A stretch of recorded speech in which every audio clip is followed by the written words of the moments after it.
This is the I Was a Wheelchair Kid podcast. It's true stories of people who grew up using wheelchairs after being paralyzed and how they figured out their lives.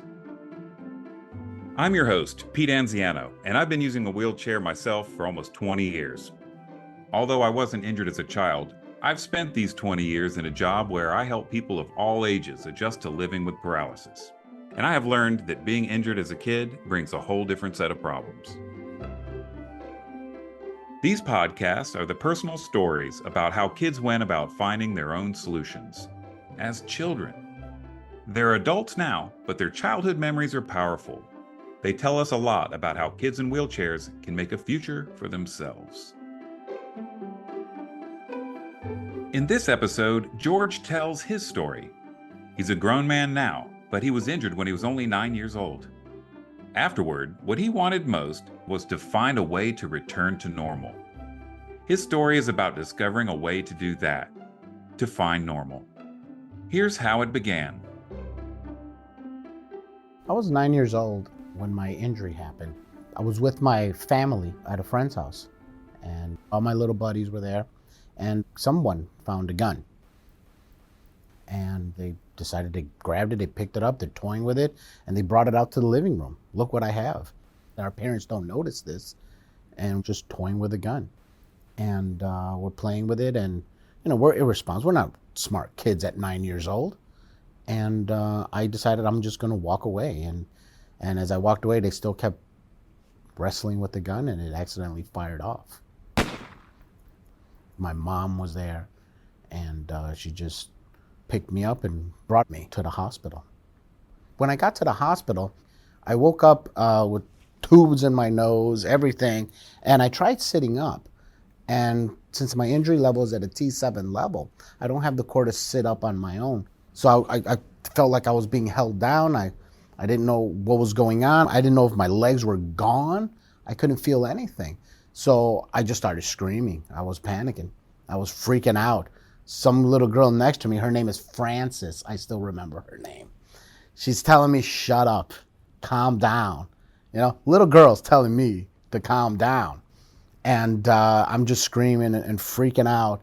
And my mom rushes in and she's calming me down. But that's when I started realizing that my body is not the same. Something's wrong. Something's wrong. In the hospital, I knew. The minute I woke up, I didn't have to see a wheelchair. I didn't have to see my legs not moving. I knew something was wrong at that point. It's a physical feeling you don't recognize. And at 9 years old, I didn't know how to react. And I think that's the hardest part that it was, just I didn't know what to do, how to react, how to feel.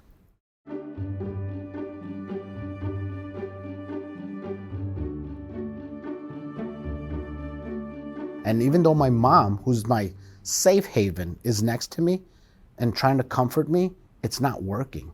It's just not working. I mean, I'm calming down, but the reality is that there's something going on with my body, and I don't know what's going on. I didn't know I got shot. It's like somebody just taking you from your comfort of your bed and just placing you in the woods, and you just wake up to a bear next to you. What do you do? What do you do? And that's where I was. So that's how I felt at that moment. So, yeah.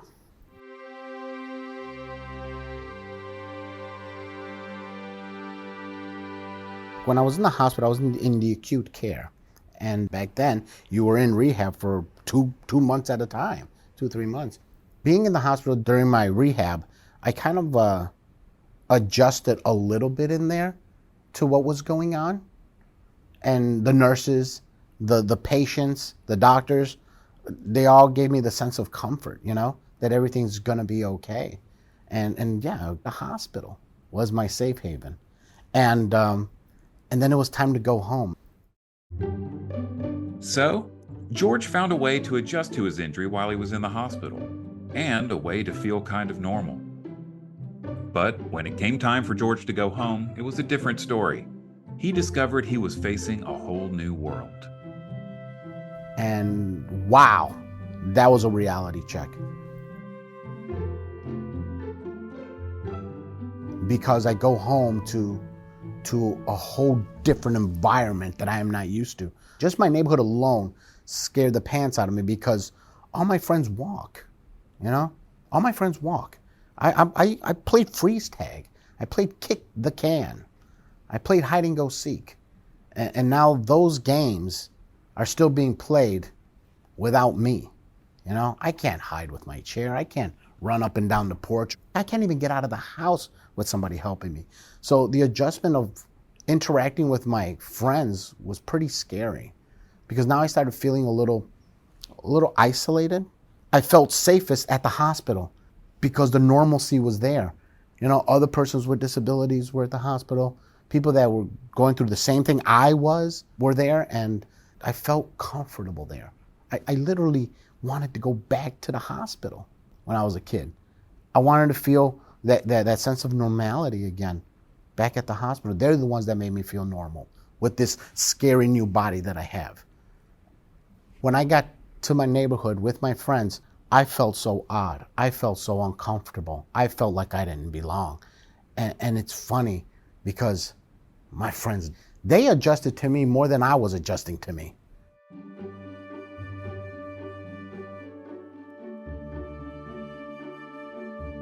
So they found ways of how to play these games. Whether it's guidance through their parents or whatever, or on their own, they're figuring it out, you know? They're figuring out, well, George can't run that fast, so we got to change the rules a little bit. I didn't want to come in there and start changing rules and accommodating people to me. I'm trying to just fit back in, you know? And I'm hoping they embrace me, and shockingly, they did. My friends were the key component of me adjusting to my disability in the beginnings of my injury. It was they who actually nursed me back to being a kid again. They were doing what they had to do to get me back in with their circle. And that's what helped me out a lot. When my injury happened, I was scared. I'm no lie about it. I was scared. And they're the reason why I was less scared as the days were going by. It turns out George's friends in the neighborhood helped him find a way to feel normal. He was lucky. Not all friends are as accepting of a kid in a wheelchair as George's were. Later, it turned out that the acceptance of his neighborhood friends was only the beginning. Ahead was a new school with lots of kids he didn't know before. I ended up going to a school for persons with disabilities. And everybody there had a disability. And I kind of felt like, okay, well, this is the environment. This is where I'm thinking, this is where I belong.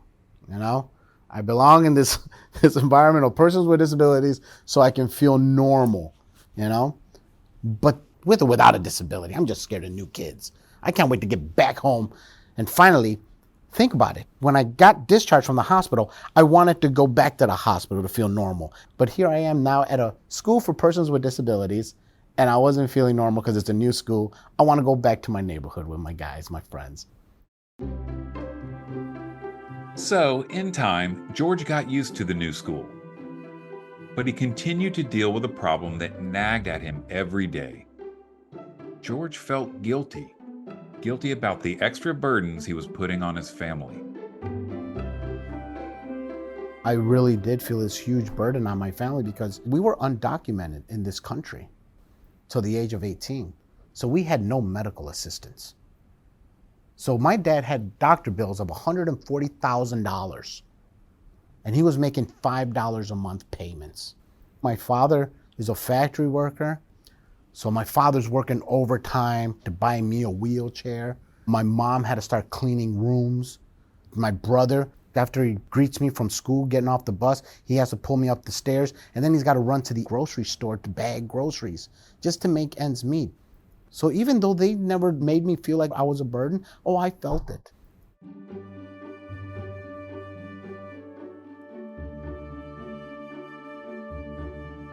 So when the day came when we did fix our residency, our legal documentation, I went to public aid and they said, bring us all your doctor bills and we'll see what we can do. And they wiped it out. And my father worked less hours. and my mom spent more time at home. And my brother could finally be a high school kid and doesn't have to bag groceries. And that's when I knew that things were getting better. Finally, some relief for the family. But as it turned out, high school would bring on other challenges for George. The teenage years are a time when everybody feels uncomfortable at some point. But for kids like George, it can be more than just discomfort. Deep down inside, in high school, is when it first hit me, a sense of insecurity, a sense of just the word insecure. I've always been a fun kid. I've always been a social person. I've always been the class clown. I wasn't school savvy. I had poor study skills, but I was very confident in my skin because that's what I had to do to win the respect, the attention of my peers, my friends. Okay? That's the important thing for me in high school. It wasn't my studies. It was lunch, gym, and girls. That is it. And I had no problem connecting and talking to girls. I had no problems even dating. What I had a problem was the intimate part of that and the sexual part of that, because I have erectile dysfunction. So I couldn't get the erection. I didn't know if I was going to be able to have, intercourse, have sex with these girls. So even though I dated and girls wanted to, back in high school, they wanted to move fast, I didn't want to because I just couldn't. There wasn't anything to give me that boost in erection, and without that, I felt no confidence. But I never let it be seen. But that was something I harbored inside, and I really started seeing that maybe the type of an intimate relationship that I think is normal is not going to happen.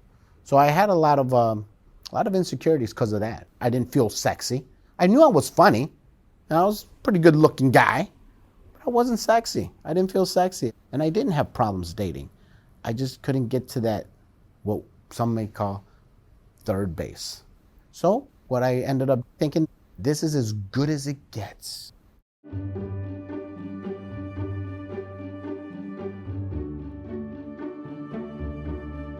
Until I met my best friend today, Earl Jordan.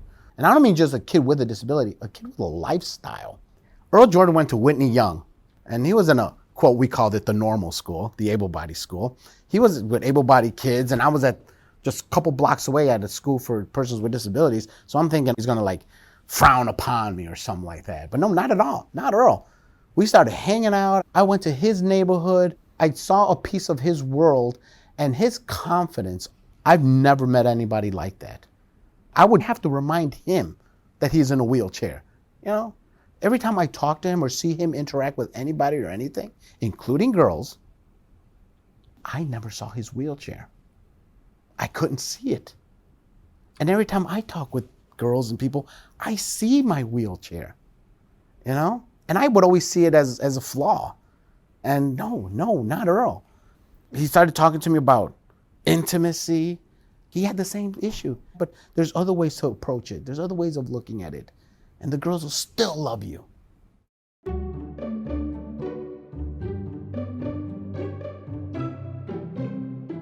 What I thought was normal now changed, and I'll tell you this. Let me give you an experience. I'm dating this girl. This is so amazing, this moment. My girlfriend looks to me, and she tells me she loves me, right? And I go, yeah, you probably don't even see my wheelchair. And hear me out. She goes, I see it every day. I see it every day. I see it when we're together. I see it when we're holding hands. I touch it when we're kissing. And I think it's the sexiest part about you. That's when it hits. My perspective changes. Here I am trying to not picture the wheelchair, trying to omit the chair from perspective, from life, from conversation. Let's not even talk about it. Let's not look at it, And then we'll when we get to that point, we are normal. Not at all. If you can look at a person with a disability, if I can look at you in a wheelchair and still value you, wheelchair and all, You've reached it. You've reached comfort.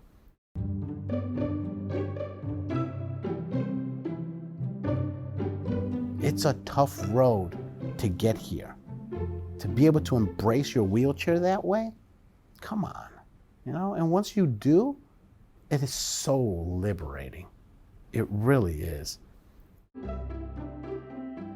Today, George is very involved in wheelchair sports, especially baseball. He is a mentor, a father, and has a successful career in the medical industry. He is busy all the time, and he says he stopped worrying about finding normal years ago. Next time on I Was a Wheelchair Kid, Bill talks about building a life started out in a wheelchair before he was 1 year old. This episode was produced by Thea Fung, Stephanie Lalino, and Ann Hambleton. Directed and edited by Dan Lombardi. Music by Cayman Class. I Was a Wheelchair Kid is a joint project of FacingDisability.com and the Shirley Ryan Ability Lab. It's funded in part by a grant from the National Institute on Disability, Independent Living, and Rehabilitation Research.